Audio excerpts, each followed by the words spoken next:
This is the Ansah Podcast, a place where we have conversations about progressive development, progressive solutions, and progressive innovations happening in the world today as we know it, especially those involving Africa. Today, we were blessed to have our very first interview with a man who is not afraid to get his hands dirty, a man who is not afraid to get his feet wet, a man who is not afraid to go the extra mile in order to produce captivating, compelling stories about humanity, about society. And so, without any further ado, I give to you a special gift full of gems. Enjoy. Hello, world. How you doing today? Welcome to the Ansah Podcast, and I'm your host, Tony Ansah. Today we have the pleasure of interviewing a man by the name of Ron Crosson. Today, our special guest is Ron Crosson, and how you doing today, sir? Good, Tony. Good. Thanks for having me. I'm excited to be invited to your podcast. Excellent. Thanks for the opportunity, as always. Just a little tidbit. Ron is a business coach of mine, a business mentor of mine. He's helped me craft and shape some of my latest business ventures and projects. And I salute him for that because sometimes you need a second opinion. You need that advice to kind of shape and mold what you're doing business-wise as an entrepreneur. And he's given me, ample amount of support throughout the months. And I think it's been over a year now that we've worked on different projects. Yeah, time flies. I'm telling you. So, tell us a little bit about your upbringing in Rhode Island and what have you. Cool. Well, first of all, it's a pleasure to be along on the journey that you have. You've got such a great sense of vision and a lot of great ideas, and it really comes from the heart. Your willingness and desire to help others.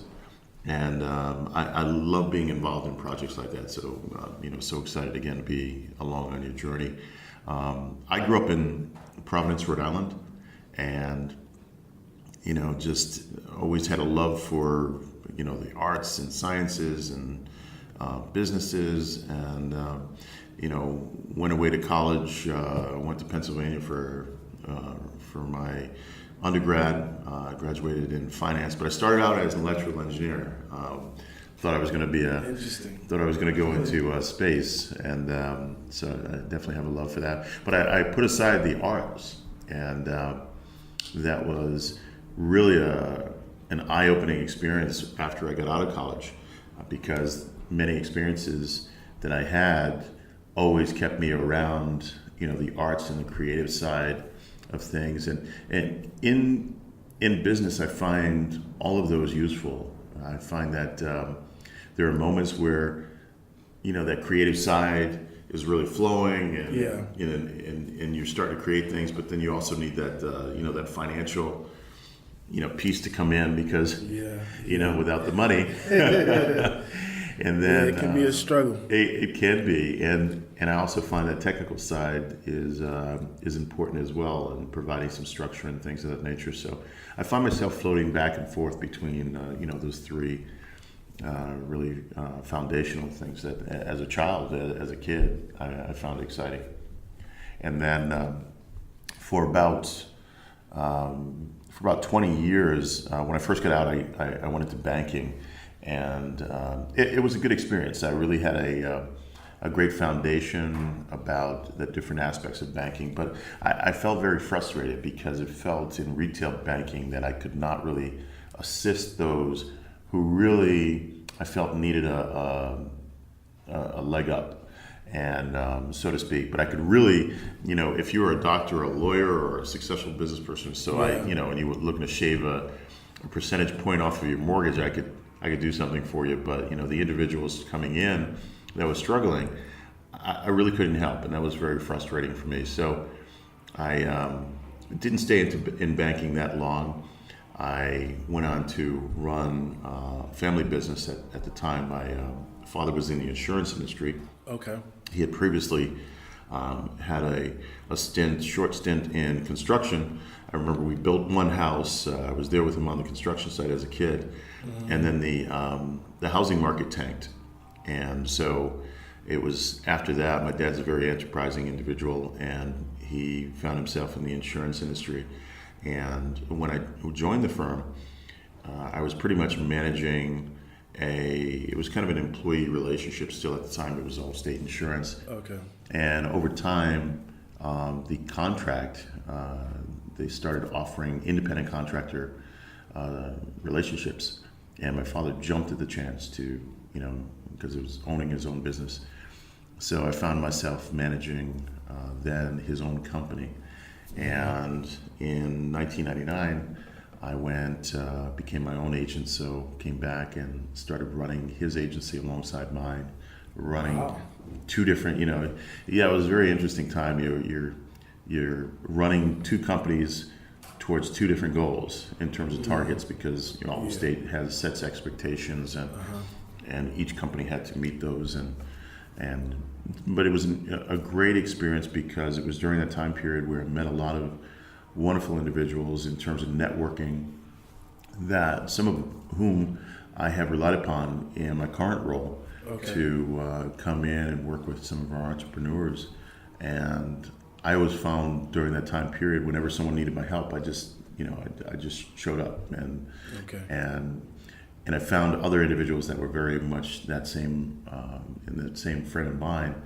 And so I feel it's really beneficial. I'm very much about, rising tides lifts all ships. That's what I love about working with you, because you're of that mindset. Likewise, yeah. Yeah. So that's a little bit about my journey. When my father was looking at retiring, I was looking at continuing my agency, just finding a buyer for his agency and then relocating mine. But the buyer came in and offered me a buyout. And, at that point in time, I said, sure, I'll do that. And at the time, I used to always, if anybody needed some help with, maybe they were looking at a different direction in their career or business, I would, over a cup of coffee, just say, hey, let's sit down and let's talk about it. So I went into consulting. Okay. And this organization, I used to help out behind the scenes as a volunteer. I loved the mission. And just under 2 years ago, when the former executive director took a professorship down in Georgia, the board asked me to step in, and so I've been doing this since that time. Nice. I mean, I'm glad that we were able to connect, during that period of your life, as far as the whole business consulting, business strategist. And so, I'm thankful for, Urban Ventures. To be honest with you, I wish I had actually met Urban Ventures earlier than I did, because, in the early stages of entrepreneurship, you're bound to slip and fall. You're bound to make errors, make mistakes. And sometimes you need a second look or another eye, another ear to kind of point you in the right direction, especially those that have experience in that realm. And so, even for me, I tend to advise others to seek, guidance from those that have already done it, whether you want that to be your mentor or just, somebody to, give you some assistance along the way, because it can help to alleviate a lot of those unnecessary moves or decisions you're going to make. And so, when it comes to business, you're going to have times where you're going to have to pivot. You're going to have to reiterate things, make amendments. But at least if you have that support base, it kind of makes it an easier, smoother process overall. And so, Definitely.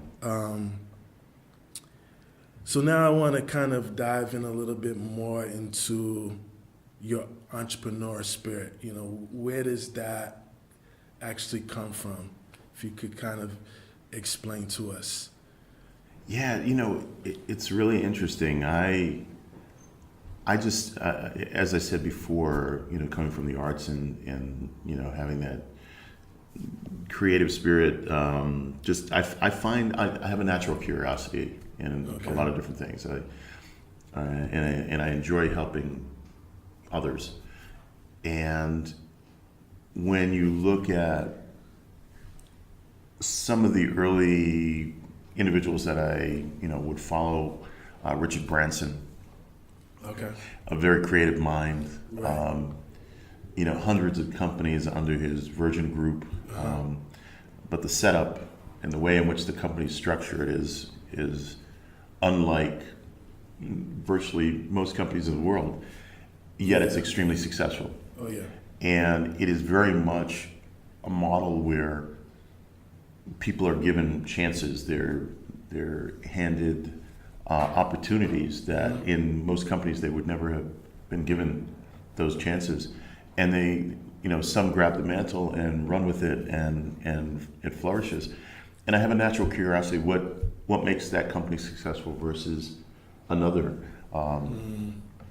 Early on, I used to watch these infomercials.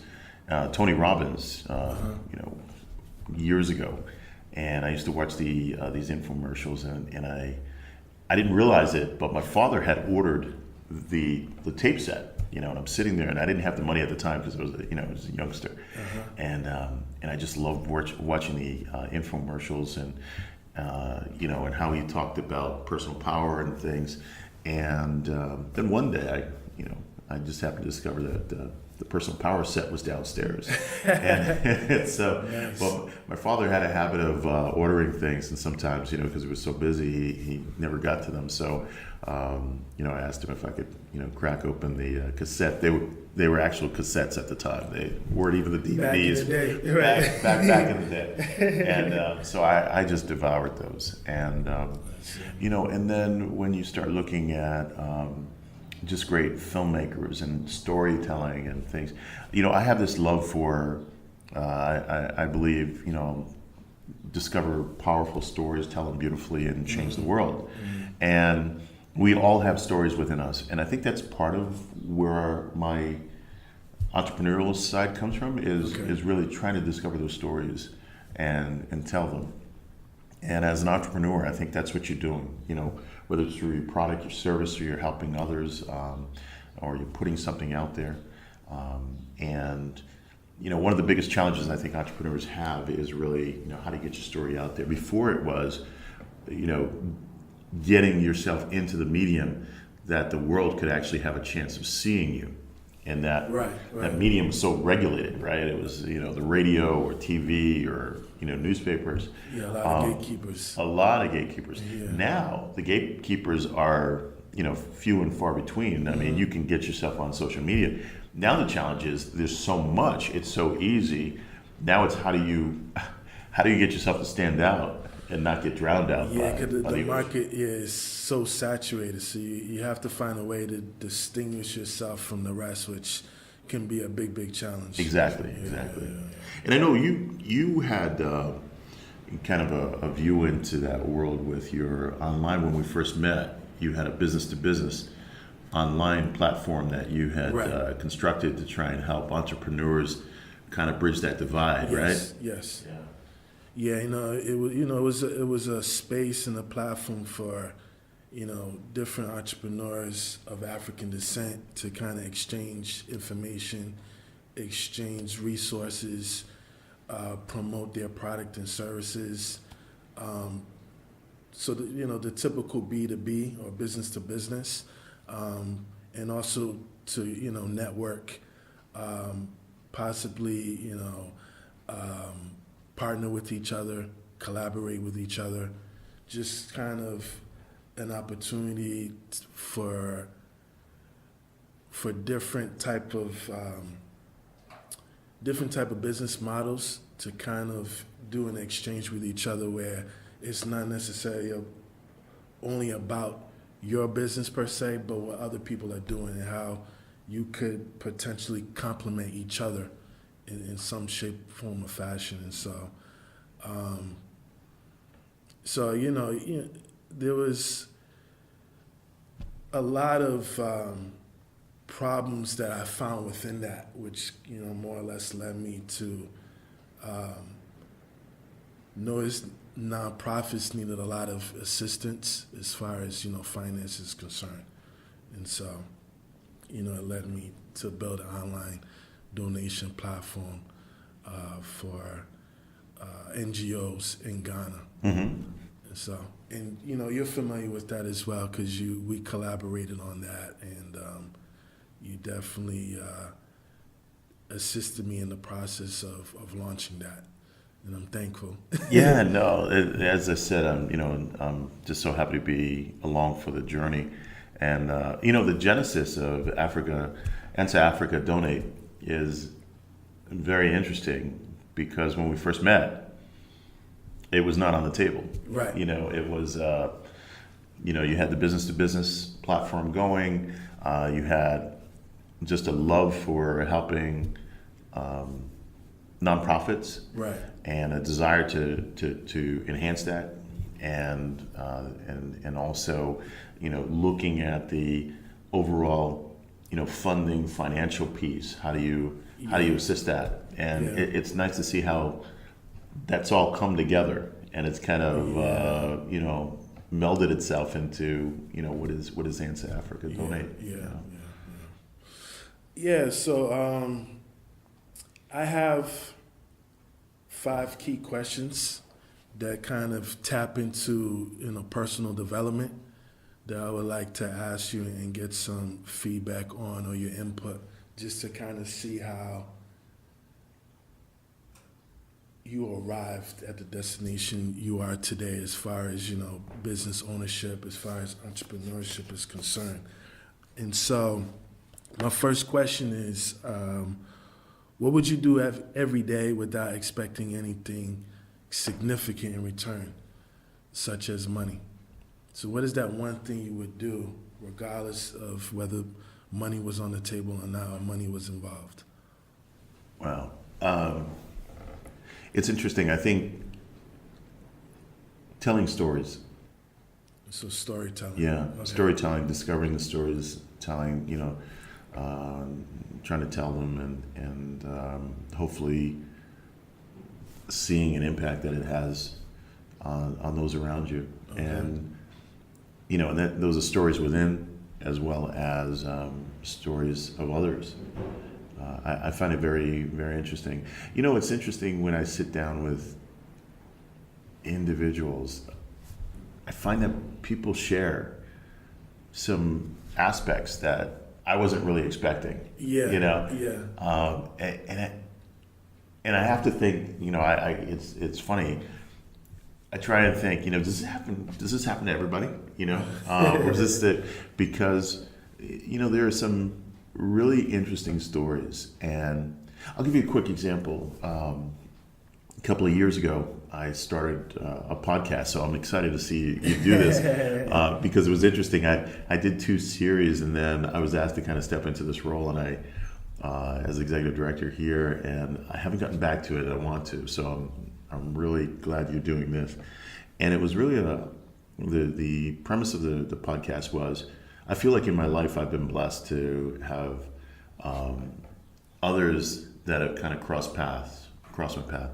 And I've had a chance to sit down with them, and over a series of conversations, sometimes one, sometimes many, to be able to hear these like really jewels of wisdom and experiences and things, and I wanted to, and I always, when I was in that, I was like, wow, this should be shared with the world. And so the first 2 individuals that I interviewed, one was the former executive director of Urban Ventures, and JR is a very humble individual. And he had gone through a process of raising over $1 million for his venture that he had done. It was a complete redesign of the interior of a police cruiser. Okay. And he was born in Cameroon, studied design here at RISD in the graduate level. Okay. Spent some time over in South Korea, I believe it was. Very creative mind. And during a project here at RISD, he had looked at and noticed a problem within the whole police cruiser. And he looked at it from a public safety standpoint, both for the police officer, but also for the community Okay. that the police officers were serving. And he sought to address that, to make it a safer environment for everyone. And but he found that the traditional doors of financing for these creative projects, I mean, he got picked up by CNN in terms of notoriety about this project. Huge. He had police forces around the country that were inquiring about what it was he was doing, and yet he couldn't get the doors of the traditional funding sources here in Rhode Island to open up for him. Wow, that's tough. Yeah, it really was. So he hit the pavement and he raised $1 million to Incredible. keep the project going. Yeah, it was. And the way in which he did it, it wasn't through traditional large amounts. And when he told me that, I found out that he really hasn't shared that story with many people. Interesting. And I said, you need to, because I think it's inspiring for individuals who feel like, I'm access to capital is shut off. I can't get any doors to open for me. So he agreed to do a podcast in which we talk and spend most of the time talking about his experience on that. Another young lady who I've known for many years, she grew up in Colombia, and she recounted the stories of, as a child, her grandmother used to, when someone wasn't feeling well, would tell her to go out into the yard and tell her what to pick, and she'd bring it back, and her grandmother would assemble, something for the person, and the person got better. And Sandra Giraldo, who eventually founded Enjoyful Foods, and she had her own health issues growing up, and doctors couldn't figure it out in Colombia, and then she came here to the United States, and she just kept getting worse and worse and worse, until finally she relied on the experience with her grandmother, and she said, I'm going to heal myself. I'm going to through the foods I eat and what I put in my body, I am going to heal myself. And she did. She actually cut herself off of pretty much most of the medications, actually all of the medications from time to time. Nice. It becomes a challenge, but she now has a mission to help others do the same. And she founded Enjoyful Foods to help do that very thing. And so she came on and told her story about that. Great. Storytelling. Yeah, I'm familiar with that as a writer and an author, so it's good to capture the moment and highlight it in such a way where it's compelling to the public, it's compelling to the audience. The masses. Congratulations on your storytelling has been noticed. Oh yeah. I am so amazed when you tell me that that it's only been 6 to 8 months or so since you started putting your articles out there? Yeah, since about 8 months roughly. Yeah. So and you're getting noticed. I mean, publications from France and Canada and SDG, which is funded by the Ford Foundation and the United Nations and these organizations. Yeah. I mean, the great thing is you're putting out your work and people are noticing it because they're relating to it because it's real. It's real. Yeah, I mean, it all aligns with my purpose and mission in life. And so I've been able to connect those dots, and other people have noticed it and have showed support throughout these few months. And so, I mean, I look forward to more opportunities. All right, so my next question is, what are you strongly passionate about and why? What's a passion of yours? Wow. You know, again, it goes back to the stories, the life stories and experiences that we have. When we share those with each other, it's kind of this, again, rising tides lifts all ships, right? You can be successful, but if if there's no one around there to celebrate with you, if everybody else around you isn't doing well, have you really achieved the victory?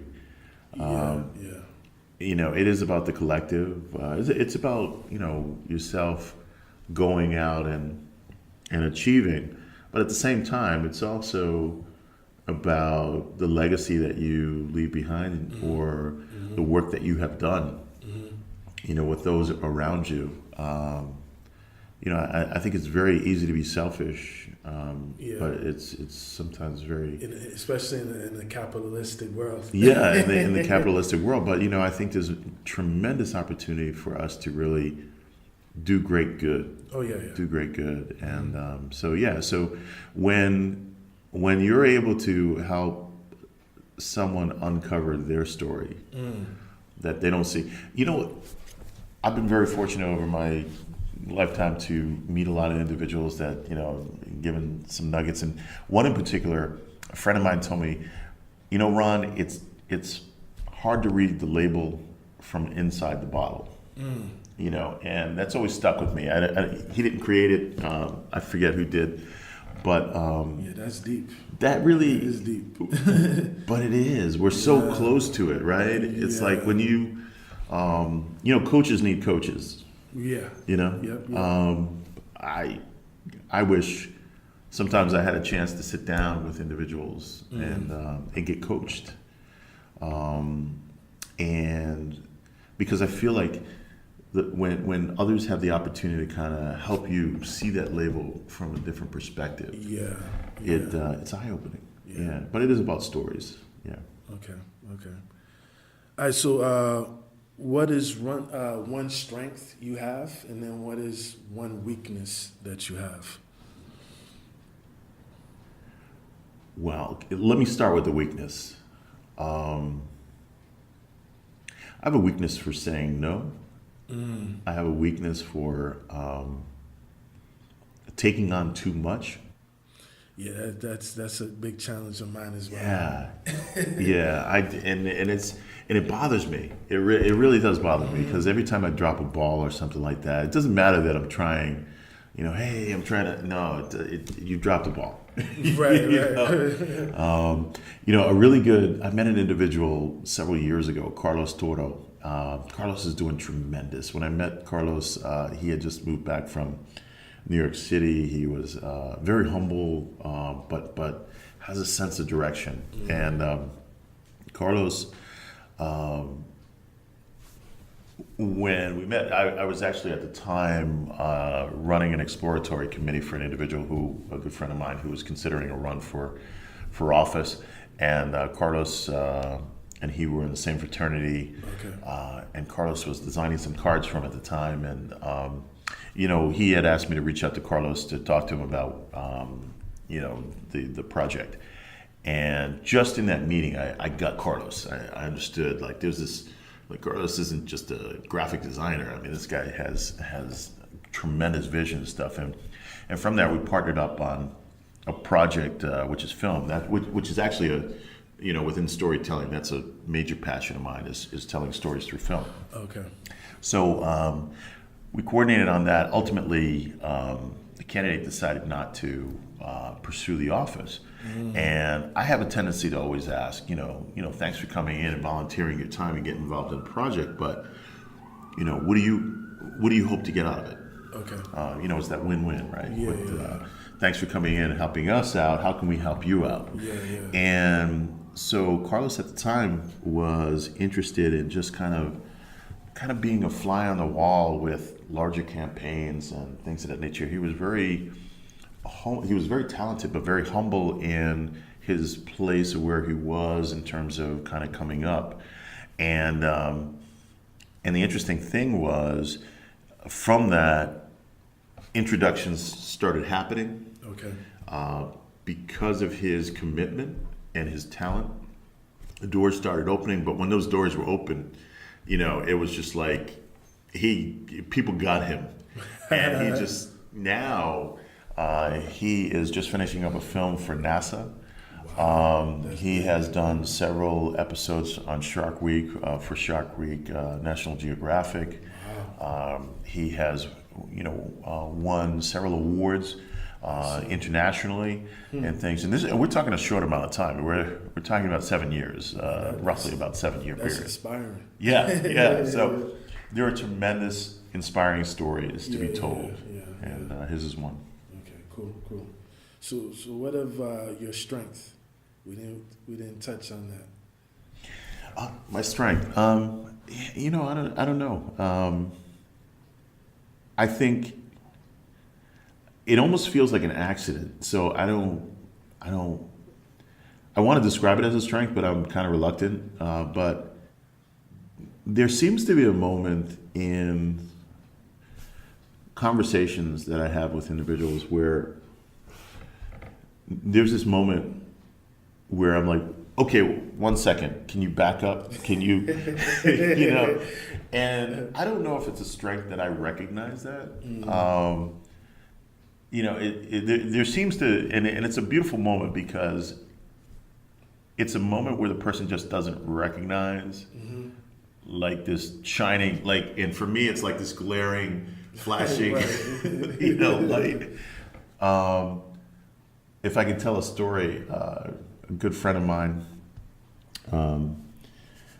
we were sitting down and she had spent time in Hollywood, and she had done some films and had decided, settled down, got married. Her husband was from here. She settled down here, raised a family, and was now looking to get back into kind of getting out there, and I was doing it from a producing standpoint. She had done it from a stunt, position originally. Okay. And she had worked on some significant projects. I mean, she worked on Bodyguard with Whitney Houston. She worked on Arnold Schwarzenegger film. She had done a Prince video, and so now she's gone through raising a family and is now looking to get back into the film industry through producing. And she comes to me because she says, Ron, and by the way, I was then involved in the Providence Latin American Film Festival, as I still am right now as the volunteer executive director. And she said, Ron, how come people aren't reaching out to me? As a woman of color, why aren't people, asking me to speak? I would love to. Yeah. And so we sat down and I said, tell me your story, tell me more about it. So there might be something I don't know. And she starts telling me the story. And at one point in time, I said, well, wait a minute, Barbara. Her name is Barbara Leah Monte. Okay. I said, Barbara, do you realize what you're telling me? You're telling me that, you're the first Latina stunt woman in Hollywood history. Wow. And she looks at me and she goes, no way. And she was serious. She's like, no, you got it wrong. Yeah. So I backed her up. I said, wait a minute, you told me this. Is this correct? Yes. How about this? Yes. This? Yes. Well, that means you're the first Hollywood stunt woman Latina stunt woman in Hollywood history.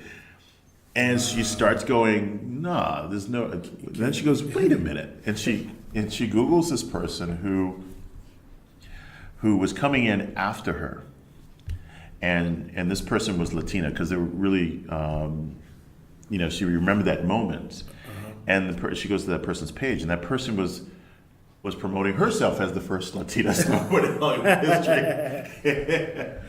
And she said, wait a minute, she came in after me. Wait a minute. So she went from not knowing to, saying no way to wait a minute. How do we deal with this? How do we correct the story? And but it's interesting. There always seems to be a moment in time when that happens. Yeah, that's true. Sometimes you just don't realize some of the accomplishments you've made that stand out amongst the rest. Yeah, and that's unique in itself. Yeah, it really is. Yeah. All right. So my next question is: do you believe in accountability? You have to have accountability. I don't think that's probably, I should put that, it might be a weakness right there as I sit here. I could do a much, much better job with that, because sometimes you just want to do so much. And, I look at those who are extremely disciplined and they practice their craft and they practice, constantly. And accountability is extremely important in achieving what you need to achieve. In some ways, I find I work 7 days a week, and I find it hard to turn it off. Yeah. Because when you're encountering individuals and you're listening to a story and you can help, or you could do, it's hard for me to say, well, no, this is a Sunday. Let's I can't work on this. I can't help out today. Let's do it tomorrow. And although I think at times I need to carve out more of those moments where you can kind of take yourself away and you can recharge and things of that nature. But I just find so much, there's so much going on right now that in this moment. But yes, accountability is extreme for anybody listening here. Don't listen to what I do. I think it's extremely important when you're passionate that you do assess, and I do. I sit down, I look at where I am, where I want it to be. I look at the setting the goals and achieving, creating achievable goals along the way, and then, holding yourself to how much of this have you really achieved. I find, and I feel that I could do a lot more if I were able to, be a lot more accountable to myself. But right now I'm just having so much fun. I'll give you an example. I'm sitting on several boards, and I don't say that from a standpoint of like I'm sitting on a lot of these boards, but I'm sitting on these boards that are really interesting. One that I recently got on because of another board that I'm sitting on. One is the Southside Cultural Center here in Rhode Island. It's occupying a space that is owned by the Trinity United Methodist Church, and they lease that space to our organization. Okay.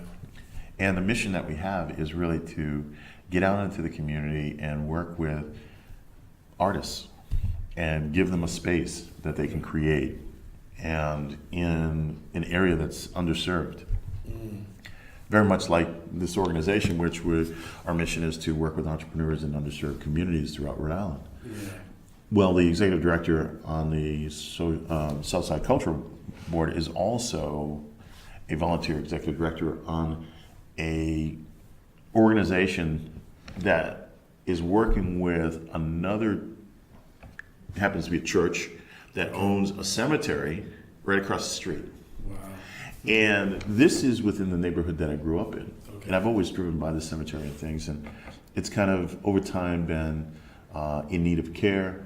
And so this is a nonprofit organization that is positioning itself to work with a church that owns that doesn't really have the means at this point in time to really give it the care, the TLC that it needs. Mm-hmm. And so as an organization, we're trying to figure out how do we come in and work within that space to be able to help the community, give it a nice, to work with this gem that's in the center.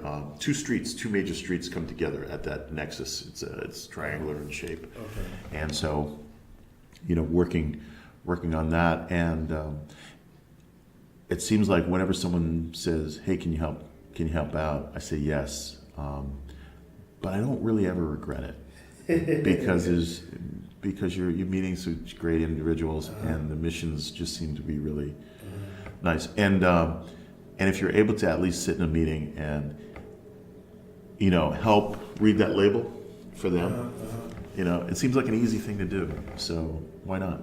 Yeah. Yeah. It's good to kind of share your perspective, your point of view on things, because we don't all think alike, although we may have a similar mentality, but there's still something within that's a tad bit different than the rest. Yeah. And so it's good to be able to have the opportunity to disclose that to others, in order to move forward, to progress. Yeah. As a collective, as a group, or as humanity. Yeah, it's true.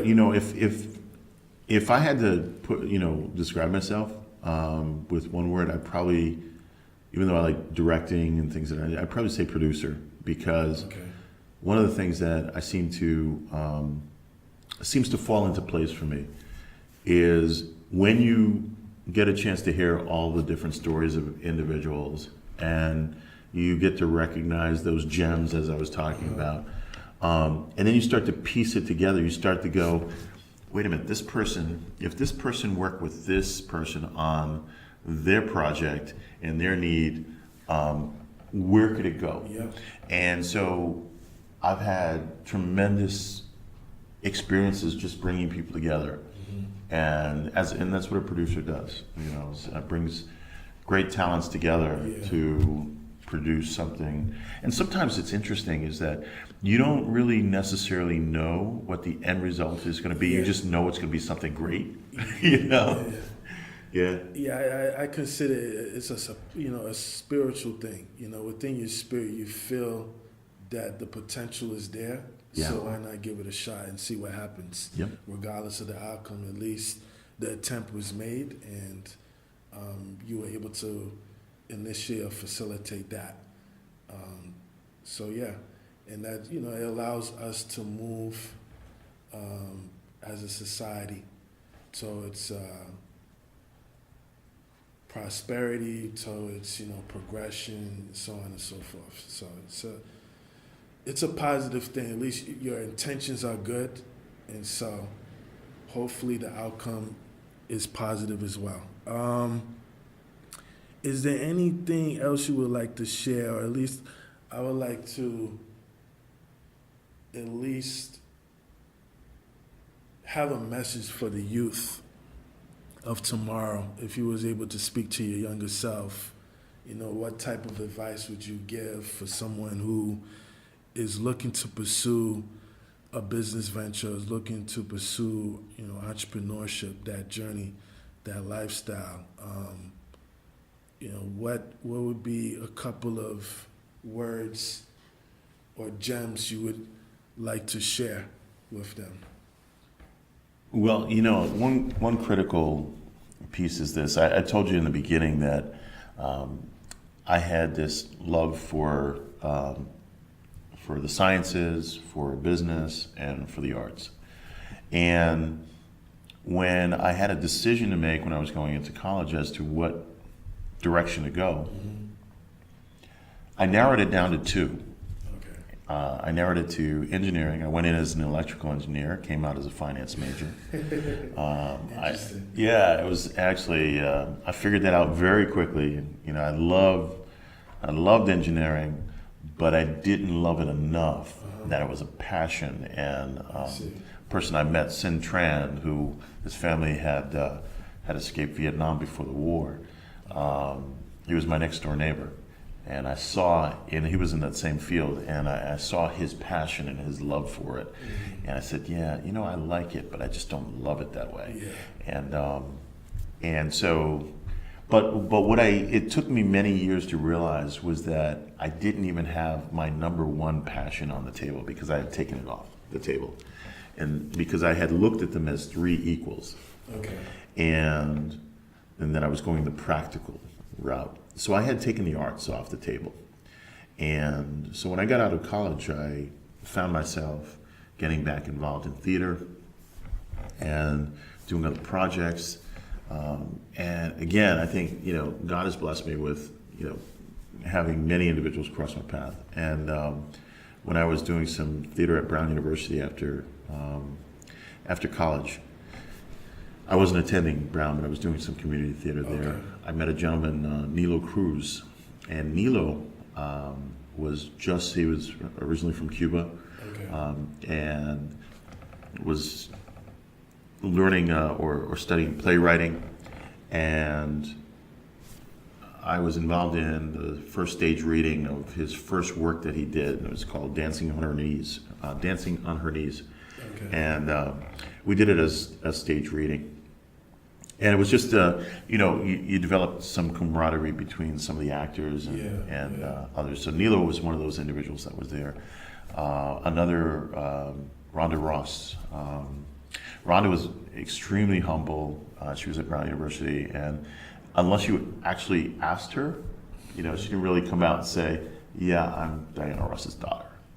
But she, she was very humble. She was into jazz and things of that nature. So she had asked me to be in a play that she was directing, piano lesson, and there were several other stories that I could mention, but. When I came out of college, friends of mine from the New York City area had told me about this artist in New York City. And at the time, it wasn't like you uploaded your MP3 and to SoundCloud and people are checking you out and saying, yeah, this is cool. You actually, if you were a singer, composer, artist, you tried to get a record deal and you would do a showcase. And that was a live performance. And you had to rent out the space, and there was a club called CBGB where the Talking Heads had gotten discovered.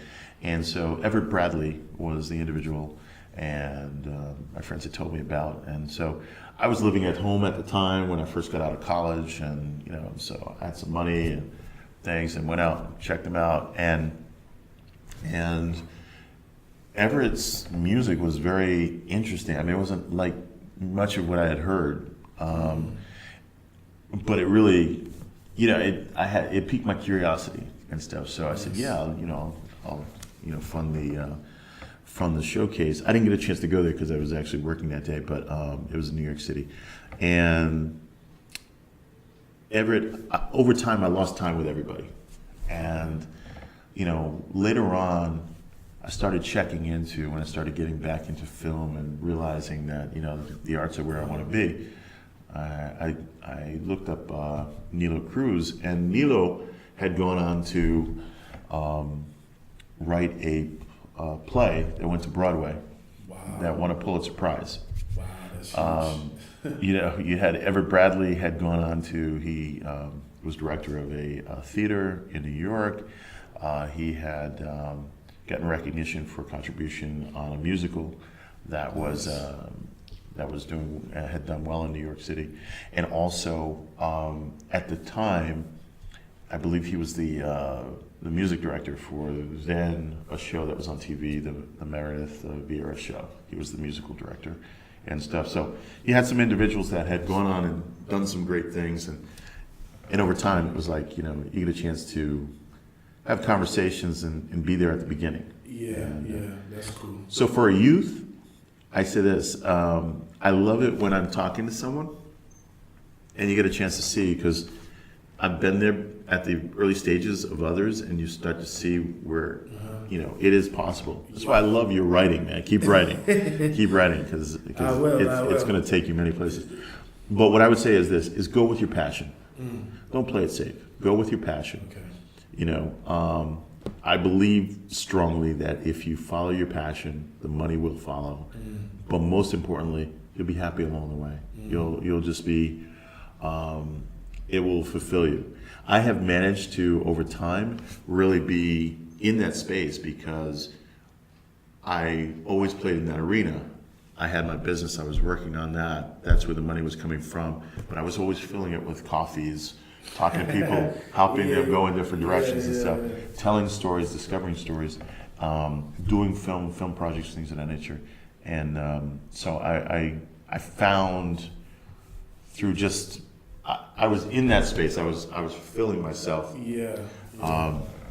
Without understanding truly that that's the direction that had always been intended. But here's what I also say too is that, and it goes to what you said about when you said you wish you had known about Urban Ventures years ago. I'm telling you. I think you're properly positioned to be where you are in that moment, and everything that you have done before has prepared you for this moment. So no regrets. Don't think about it in terms of it has provided you with a really solid foundation for the next leg of your journey. True. It's definitely a lot of lessons learned throughout that period of time prior to me in Urban Ventures, and no regrets. You know, it's part of the learning experience as an entrepreneur, even just as an individual, as a human. So I think we covered a lot of territory, and this was a great conversation. It was bigger than an interview. We were able to converse and share our thoughts, and it was a pleasure. I'm thankful for this opportunity, and if you have any last words, feel free. No, definitely. I thank you for the time, and I look forward to listening to more of your podcasts, and I know you have some great things planned for it. So, many blessings. All right, cool. All right. Till we meet again, stay blessed, stay strong. Peace be unto you. Later.